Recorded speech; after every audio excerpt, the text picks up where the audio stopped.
Listen closely, because what I'm about to tell you is not a theory, not a story, not a dramatic exaggeration. It's a pattern, a silent countdown that has appeared before every major collapse in human history. And the strange part is this: the countdown never announces itself. It doesn't come with sirens or warnings. It arrives quietly, disguised as stability. People continue their routines. Markets keep moving, cities stay loud and bright, and everyone believes the same comforting lie. We're fine. Nothing can touch us. But history loves to punish certainty, and it never forgets to repeat its hardest lessons. Today, I'm going to show you how that hidden countdown actually begins. Because every civilization, every superpower, every empire that thought it was invincible eventually missed the same early signals. Rome missed them. The Ottomans missed them. The Ming Dynasty missed them. Even the British Empire, at the height of its global dominance, saw the warning lights but ignored them. And right now, those same signals are flickering again in the modern world. Not identical, but unmistakably familiar. The collapse of a civilization never starts with a dramatic moment. There's no single breaking point that people can point to and say, that was it. Instead, the fall begins with tiny fractures beneath the surface. Small declines in productivity. Subtle shifts in demographics. Quiet financial distortions. A slow erosion of trust in institutions. None of these alone seem fatal. But together, they form the first stage of the countdown. And because the world still appears stable on the outside, most people wave these signs away. But scholars who study long-term historical cycles talk about something else, something almost eerie. They say every society develops pre-collapse indicators, patterns that show up again and again across different centuries and cultures. These indicators appear long before wars, long before revolutions, long before economies implode. And the most surprising part? They are shockingly similar no matter where you look. Imagine standing inside the Roman Empire in its final century. The streets are still crowded, the armies still march. The markets still buzz with trade. If you were alive then, you'd think the empire was eternal. But beneath the noise, Rome's warning system had already activated. Productivity was falling. Wealth was clumping at the top. The currency was being diluted. Citizens trusted the government less each year. But because life still felt normal, almost no one recognized the danger. The same thing unfolded in Ming China, where officials hid the truth about famine and corruption to maintain the illusion of stability. And in the Ottoman Empire, where military victories masked the silent decay of the administration. Every empire experiences this strange duality. The surface looks calm, but the foundations are quietly hollowing out. That's what this video is about, the hidden warning system that precedes every collapse. The tiny indicators that almost everyone ignores until it's too late. And here's the part that makes this story truly urgent. Some of these indicators are already appearing in today's world. But before we jump into the present, you need to understand the exact moment the countdown begins. Because once you learn what triggers it, you'll never look at global events the same way again. And that trigger is much simpler than you think. It doesn't start with a crisis. It doesn't start with panic. It starts when a society begins to choose comfort over resilience, short-term ease over long-term stability. When leaders avoid difficult decisions because difficult decisions cost votes. When citizens tune out warnings because warnings are inconvenient. This shift is subtle, almost invisible, but once it begins, it accelerates. And by the time most people realize what has changed, the countdown is already deep into its early stages, quietly reshaping the future. And the clock is near. Now that you understand how the countdown begins, we need to go deeper because the next stage in the pattern is far more dangerous. This is the moment when a society still looks stable on the surface, but underneath, the foundations are warping. Leaders insist everything is fine. Citizens cling to normal routines. Investors keep believing the system will self-correct. Yet the pressure is building, quietly, relentlessly, like water filling a sealed room. At this stage, historians often talk about secondary signals, subtle but powerful shifts that show the internal machinery of a civilization struggling to keep pace. One of the first of these signals is institutional fatigue. Governments start responding more slowly. Bureaucracies become tangled. Decisions that once took days start taking months. And the public, without even noticing, lowers its expectations. People adapt to dysfunction so gradually that it no longer feels like decline, it feels like everyday life. But the second signal is harder to ignore: fragmentation. Not physical fragmentation, but psychological. A shared vision of the future begins to fade. Groups turn inward. Neighbors see each other less as partners and more as opponents in a competition for shrinking resources. Once this happens, trust becomes brittle. And when trust weakens, systems that rely on cooperation, economies, governments, even families start to strain. The third signal is financial distortion. This is the one historians consistently find in every collapsing empire. Currencies get stretched, budgets swell, debts accumulate faster than they can be controlled. Leaders promise solutions, but the solutions always require just a little more time. The Romans debased their currency. The Ottomans borrowed heavily. The British tied themselves to unsustainable commitments. And the pattern repeats today in new forms. But here's the chilling part. During this stage, collapse still feels impossible. Daily life continues. Entertainment distracts. Technology advances. People convince themselves that past success guarantees future survival. That is why this stage is so dangerous. It's the calmest moment before the storm. And if you know what to look for, you can see exactly when the pressure is about to break. Because the next phase in the countdown is when societies stop adapting and start cracking. And once a crack forms, it never stays small for long. This turning point often arrives quietly. A sudden scandal exposes corruption that had been ignored for years. A crisis abroad ripples inward, revealing how fragile the system has become. Or a single economic shock, one that should have been manageable, sends tremors through markets in ways no one expected. These are not the collapse itself. They are the moments when the illusion of stability begins to split. When this happens, ordinary people feel a shift long before news outlets admit it. They notice prices rising faster than explanations. They see institutions arguing instead of cooperating. They sense tension in conversations, a subtle fear that was never there before. And while leaders insist everything is under control, citizens quietly begin to prepare, sometimes without fully understanding why. But there is another layer, one even more revealing: how elites respond. In every historical case, from Rome to the modern era, those closest to power begin repositioning themselves the moment they sense instability. They diversify assets, move resources, form new alliances. Their behavior becomes cautious, strategic, almost surgical. And this behavior is always a sign that the countdown is entering its next phase. Because once the people at the top start hedging their bets, the clock speeds up. And very soon, the cracks that were once invisible will burst into the open, reshaping everything that follows. When that moment arrives, a society stands on the edge without realizing it, balanced between denial and irreversible transformation. When a society reaches the cracking point, the transformation doesn't begin with explosions or riots, it begins with confusion. People look around and sense that something is off, but they can't quite name it. The economy still functions, but it stutters. Institutions still speak, but their words feel hollow. Confidence thins out like fog burned by the morning sun. This is the stage historians call the phase of disorientation, and it is one of the most psychological parts of the countdown. In this phase, narratives collide. One group insists everything is fine, that downturns are temporary, that the system has always corrected itself before. Another group argues that the danger is real, that the old structures no longer hold, that change is accelerating beneath the surface. The clash isn't just political, it's emotional. People are forced to choose between the comfort of denial and the discomfort of awareness. And underneath this conflict, another shift takes place: the rise of alternatives. When trust in major institutions weakens, people start seeking new anchors. Sometimes these anchors are leaders with bold promises. Sometimes they are fringe movements offering simple explanations for complex problems. Sometimes they are new technologies or financial systems that promise escape from the old order. History shows this pattern clearly. When an empire loses confidence, it doesn't face just one alternative, it faces many. And that fragmentation makes the center even weaker. But the most important change in this phase happens quietly, often unnoticed. The middle of society begins to hollow out. Moderate voices shrink. Extreme voices grow louder. Dialogue turns into accusation.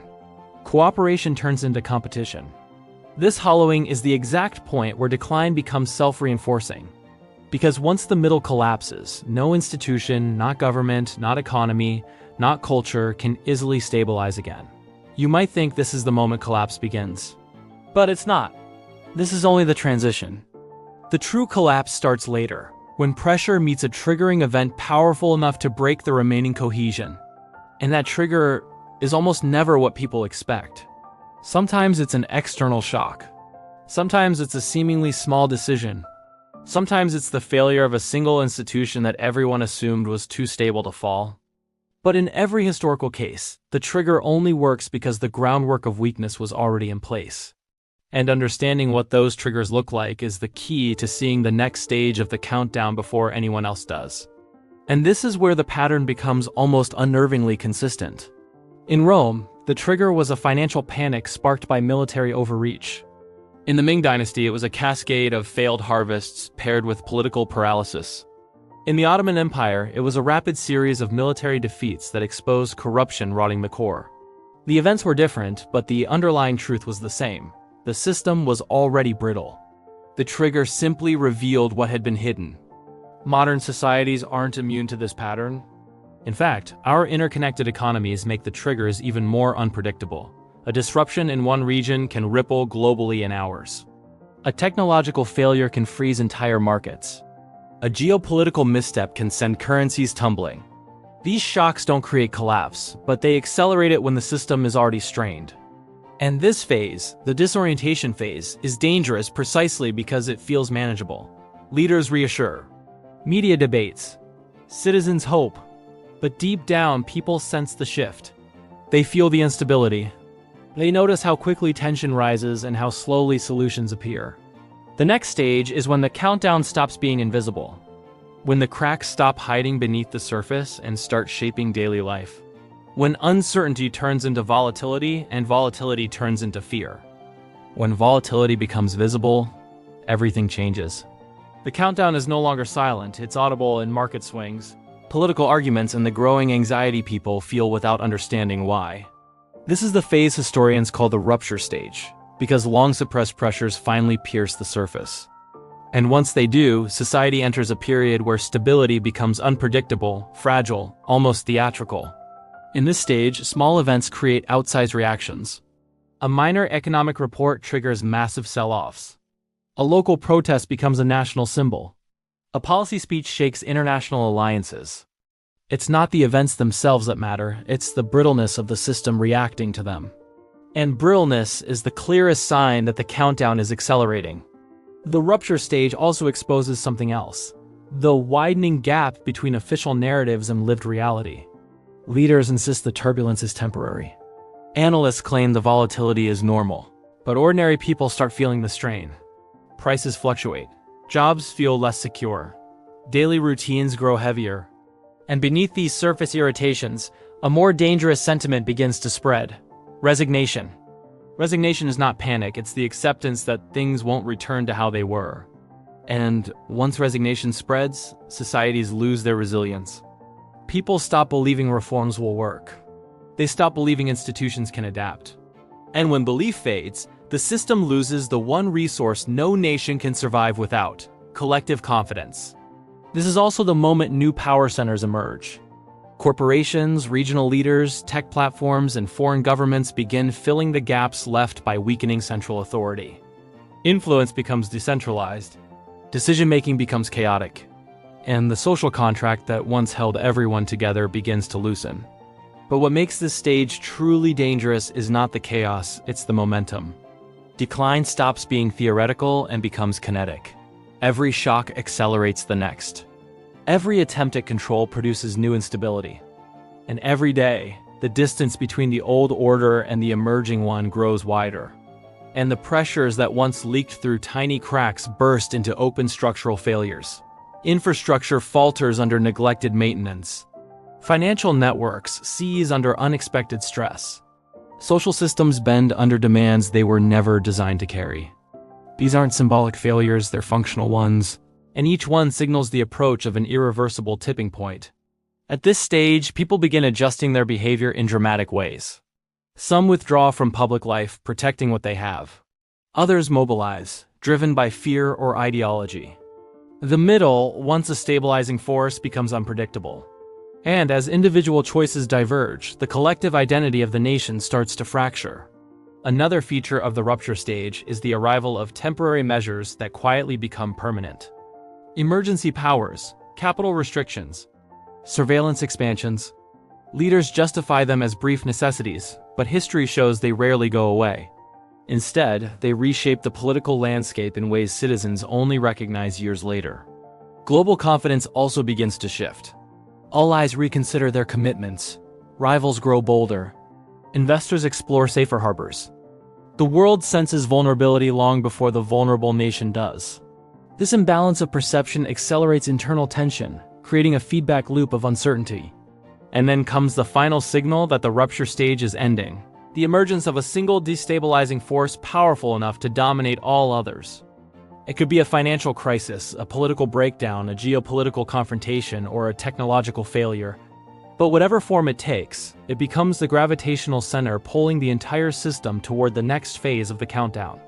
And that next phase is the moment every collapsing civilization fears. The moment a single destabilizing force becomes dominant, the countdown enters its most volatile stage. This phase is known as the cascade, because once the first major failure hits, others follow rapidly, like dominoes collapsing in accelerating rhythm. What once felt like isolated problems now merge into a single, overwhelming tide of disruption that no institution is prepared to withstand. In the cascade phase, systems that were already weak begin to fail in rapid succession. A financial crisis undermines trust in banks. That loss of trust destabilizes businesses. Business failures increase unemployment. Unemployment intensifies political anger. Political anger fuels polarization. Polarization paralyzes governance. And paralyzed governance makes each new crisis more severe. It is a chain reaction, and each link in the chain reinforces the next. This stage is also when the public begins to shift from confusion to fear. Not panic, not yet, but a rising tension that spreads through communities like static electricity. People check the news more frequently. They question information more intensely. They reevaluate their savings, their plans, their expectations for the future. And underneath these small adjustments lies a growing realization. The system is no longer in control. In every historical collapse, the cascade phase follows a recognizable pattern. First, confidence collapses faster than institutions can respond. Second, leaders attempt aggressive intervention spending. Restrictions, emergency policies, but these measures often backfire, creating more volatility. Third, global actors lose patience. All eyes step back. Investors withdraw. Markets recoil. The outside world begins treating the collapsing society not as a partner, but as a risk. But the most destabilizing element of the cascade is psychological. People stop believing in tomorrow. When individuals lose faith in the future, they act defensively in the present. They hoard resources. They withdraw from public life. They abandon long-term plans. And when millions of people make defensive decisions at the same time, the collapse accelerates dramatically. This is the point where fragmentation becomes visible on every level. Communities split, institutions fracture. Narratives diverge beyond reconciliation. Even families feel the pressure as uncertainty bleeds into daily conversations. Unity dissolves, not because people want conflict, but because fear makes cooperation feel dangerous. During the cascade, a nation is still standing, but it is hollowing quickly. And the most dangerous moment is approaching. The point where fear transforms into desperation and desperation demands a breaking point. The moment historians call the snap. Unlike earlier phases, the snap is not gradual. It happens suddenly, often triggered by a single event that pushes an already strained society past its threshold. It could be a currency collapse, a constitutional crisis, a rapid market crash, or a breakdown in essential infrastructure. Whatever form it takes, it crystallizes the truth that had been building for years. The old order can be saved. When the snap arrives, behaviors shift instantly. People who are cautious become urgent. Those who were hopeful become hardened. Institutions that once looked stable begin to shrink into survival mode. Governments consolidate power or lose it entirely. Markets swing violently. Communities reorganize, seeking security wherever they can find it. But this moment is not the end, though many believe it is. It is the final doorway leading to the last stage of the countdown. And crossing that doorway changes everything, because after the snap, a society no longer debates whether collapse is happening. It must confront what collapse will create. And now we are close to that final stage. The irreversible transformation that follows the snap. The countdown is now entering territory where history provides warnings, but no guarantees. The final stage of the countdown is the point where a collapsing society faces its unavoidable transformation.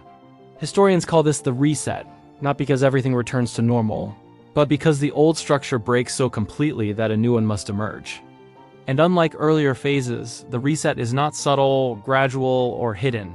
It is loud, it is undeniable, and it redefines every part of life. In the reset stage, the systems people once depended on financial, political, social, no longer function as intended. Currency loses stability. Institutions lose authority.